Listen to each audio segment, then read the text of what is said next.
Time now for the morning rush. Crews are likely still on the scene of a major gas station explosion that happened in Gallup. Traffic on US 491 was temporarily shut down, but has since been reopened. Now, at last check, the fire remained contained to two metal buildings. It's reportedly under control, but not completely extinguished. Now, the cause of the explosion is still under investigation, but officials say fireworks within the buildings did perpetuate that explosion. Kristen? Scattered storms likely across this state today. This is going to be an afternoon and evening event. Most of these should not be severe, but we're still going to be watching for heavy rainfall causing localized flooding, especially in and around the burn scars. Some small hail, gusty winds and lightning kicked out from any developed storm. David?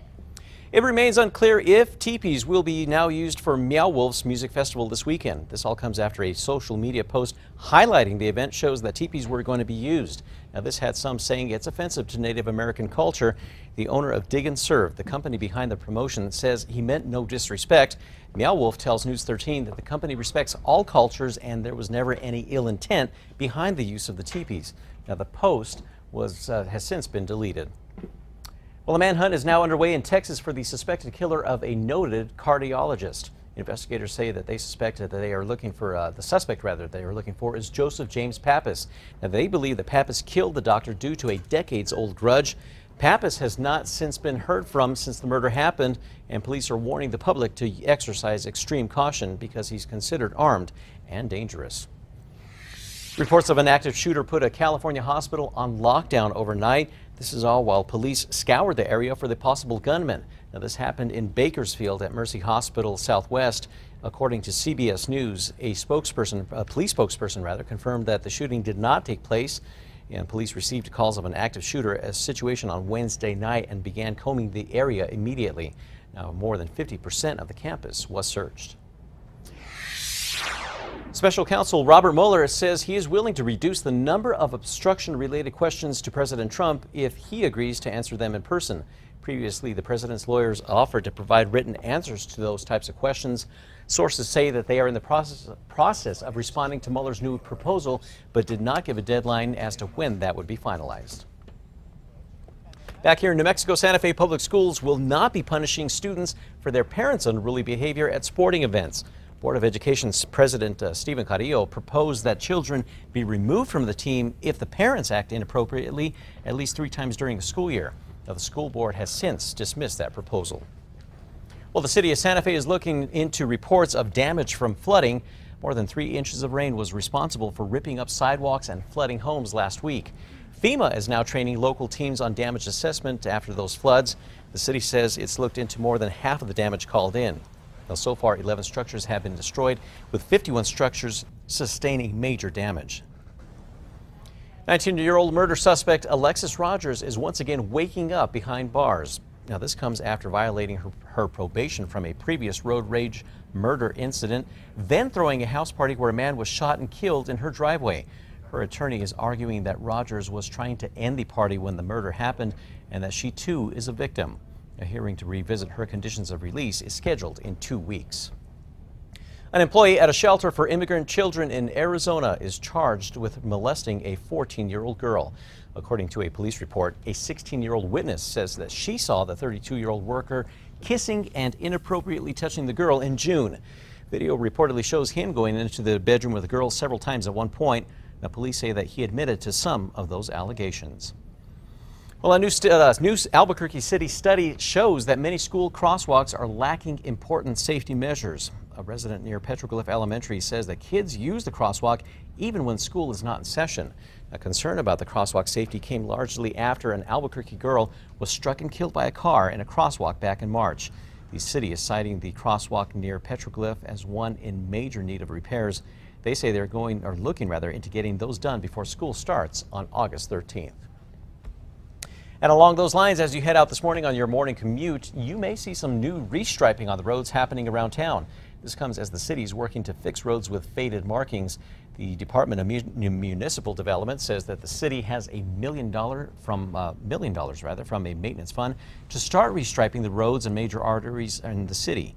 By next summer, the city has plans to start work on symbols on the road like turn arrows, bicycle lanes, and crosswalks. Kristen? Today's Metro Threat Index at a 5, looking at spotty to scattered storms on top of the heat. Temperatures in those middle 90s here in the Rio Grande Valley. Watch those gusty winds, the lightning, small hail, and possibly even heavy rain out of any given thunderstorm. David? Happening today, officials want your input on the plans for a first-of-its-kind roller coaster here in New Mexico. An open house meeting is being held to get the input needed to move forward with the highly anticipated Sandia Peak Mountain Coaster. Officials say it's all part of a process to get approval from the U.S. Forest Service to begin construction on the coaster.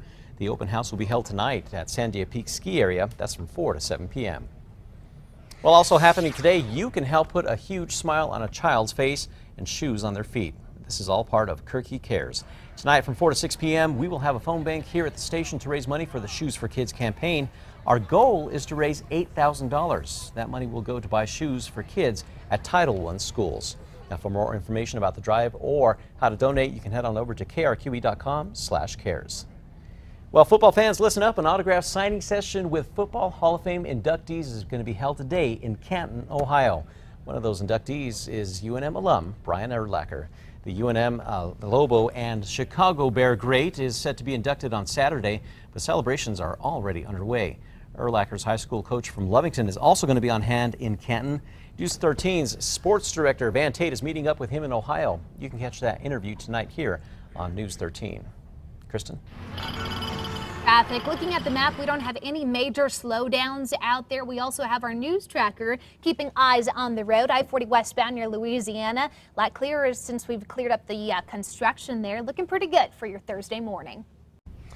Well, anyone looking for a good chick flick, and by chick we mean chicken, this one is brought to you here by APD. Last night, officers out near Lomas, Louisiana, stumbled across an unlikely pedestrian, and what happened next is a chicken fight. You can see the furry or feathered friend rather running away from the officer as he tries to apprehend him. Eventually, the officer wins, but never fear, he says that he found a nice and safe coop for the chicken to spend the night in.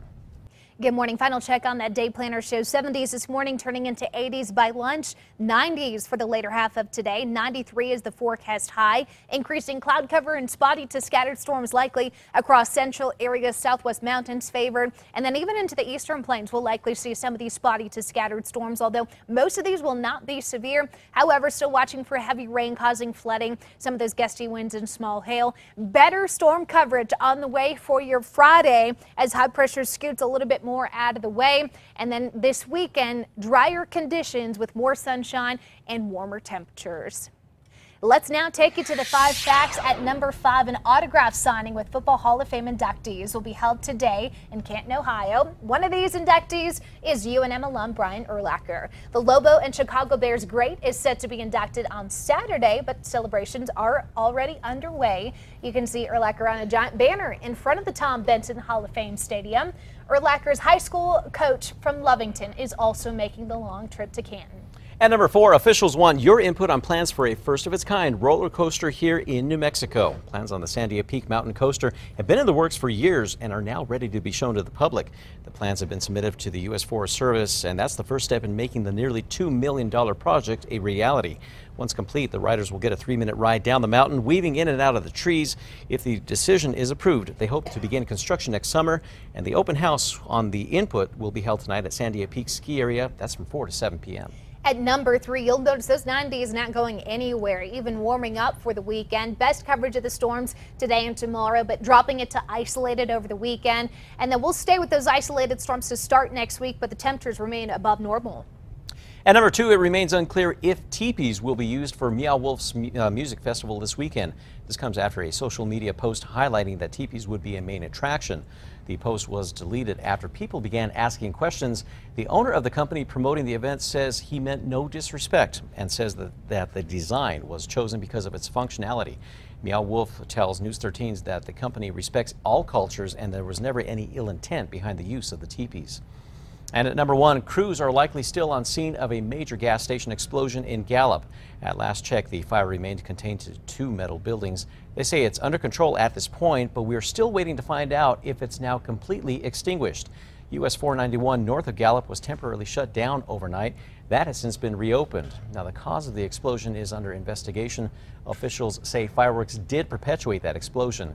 Hay and oil are also contained in nearby buildings. Now, so far, no injuries have been reported.